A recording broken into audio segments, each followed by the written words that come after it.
मध्य प्रदेश के रतलाम जिले के रावटी तहसील अंतर्गत उमर गांव में वरिष्ठ पत्रकार रमन अग्रवाल की स्मृति में कृषक संगोष्ठी का आयोजन रखा गया, जिसमें मुख्य अतिथि के रूप में कृषि विज्ञान केंद्र चेयरमैन वरिष्ठ भाजपा नेता प्रदेश कार्यकारिणी सदस्य के सिंह कालू उपस्थित रहे।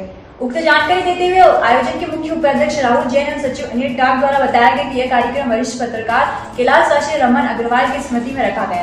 अग्रवाल जी द्वारा सामाजिक क्षेत्र में कई जनहितैषी कार्य किए गए, जिनके मार्गदर्शन में उनके सुपुत्र अनुभव अग्रवाल के नेतृत्व में किसानों को गेहूं की नई किस्म का लाभ दिलाने के लिए कृषि वैज्ञानिक डॉक्टर विनोद गोयल के द्वारा गेहूं की नई किस्मों के बारे में जानकारी देकर उन्नत किस्म के 6 तरह के अलग अलग बीजों का वितरण किया गया, जिससे किसानों की आय वृद्धि एवं स्वावलंबन की दिशा में एक नई दिशा मिल सके।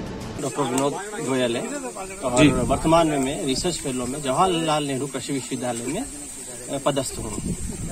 और आज हमने कैलाशवासी रमन अग्रवाल जी की स्मृति में हमने कृषक संगोष्ठी का एक दिवसीय कार्यक्रम आयोजित किया गया, जिसका मुख्य उद्देश्य किसानों की आय को बढ़ाना है या दोगुनी करना। अब किसानों की आय दोगुनी करने के लिए हमें जो कार्यक्रम का मुख्य उद्देश्य था और हमें क्या क्या करना पड़ेगा, तो इसके लिए हमने नया बीज जो वैरायटी अभी संशोधित हुई है 2020 में 19 में, वो उसका बीज हमने किसानों को 20 में DDW47 संशोधित हुई थी, जो ड्यूरम गेहूं की एक प्रजाति है, जो इसका उत्पादन 78 क्विंटल पर हेक्टेयर तक पोटेंशियल यील्ड उसका है। तो उसी को हमने इंट्रोड्यूस किया और हमारा उद्देश्य यही था कि किसानों की आय इससे दोगुनी की जाए। और इस गांव में, खासकर ये गांव उमर जो ट्राइबल बेल्ट में आता है, आदिवासी क्षेत्र में आता है, तो यहाँ के किसान तो किसी भी वैरायटी को एडॉप्ट करने में बहुत टाइम लगाते हैं। जैसे कि अगर कोई नई किस्म आती है, तो अगर कहीं किसी शहर में 2 या 3 साल में इंट्रोड्यूस हो जाती है, तो इस गांव में कम से कम 6 से 7 साल बाद किसान एडॉप्ट करते हैं। आज भी यहाँ पे किसान लोकवन या पुरानी प्रजाति को की ही खेती करते हैं और वही प्रचलित है। जैसे हमने कुछ किसानों से बात की तो उन्होंने बताया कि हमने बहुत कौन कौन सी वैरायटी लगाते हैं, किस्म लगाते हैं, तो वही लोकवन लगा रहे हैं और साथ में वही पुरानी जो प्रचलित वैरायटी है उन्हीं को आज भी लगा रहे हैं। जबकि आज के समय में हाई यील्ड, हाई उत्पादक किस्में आ चुकी हैं। तो हमारा इस प्रोग्राम का मेन उद्देश्य यही था कि हम नई किस्म इस गांव में डायरेक्ट इंट्रोड्यूस करें। ट्राइबल बेल्ट है और किसानों को हमने सीड वितरित किया, जिससे उनकी आय दुगनी हो और हमारा कार्यक्रम का उद्देश्य पूरा हो।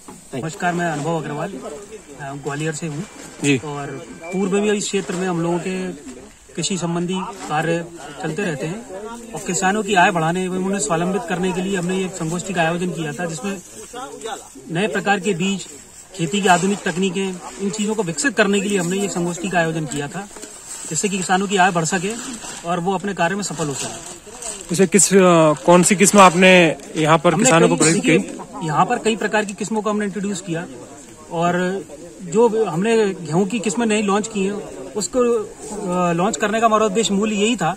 हालांकि पूर्व में कई जगह पहले लॉन्च हो चुकी है, पर हमारे रूरल एरिया तक आने में उसमें कई समय लगता है।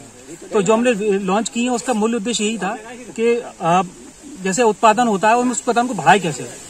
अगर उसका उत्पादन मान के चलें कि 7 क्विंटल होता है, तो ये उन्नत बीज के द्वारा 12 क्विंटल 15 क्विंटल तक हम इसे ले सकते हैं।